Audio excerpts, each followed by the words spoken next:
As all three Democratic candidates crisscrossed Pennsylvania the day before the state's big primary, the campaign message could be described in one word: jobs.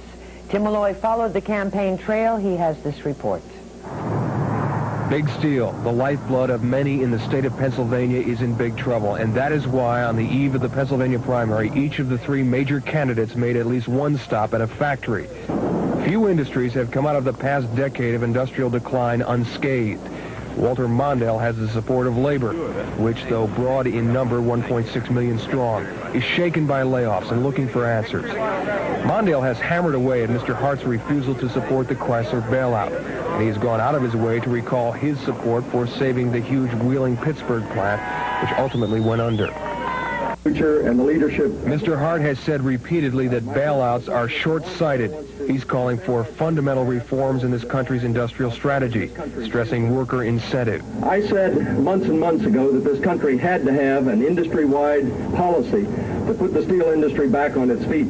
I outlined weeks and months before even running for the presidency an approach that the next president of the United States can take to bring management, labor, and private capital together to put the entire American steel industry on its feet. Win, Jesse, win! Win, Jesse, win! Joblessness has been the linchpin in the Jackson campaign, his cry that hands which once picked cotton will soon pick presidents. The issue is not a new generation, it's a new direction.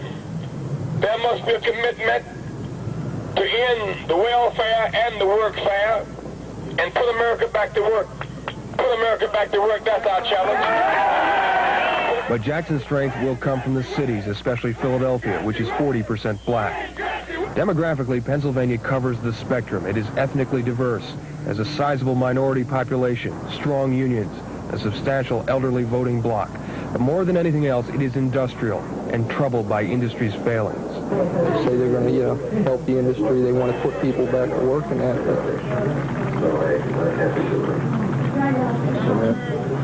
I don't see it happening. I think we can't compete with the people overseas.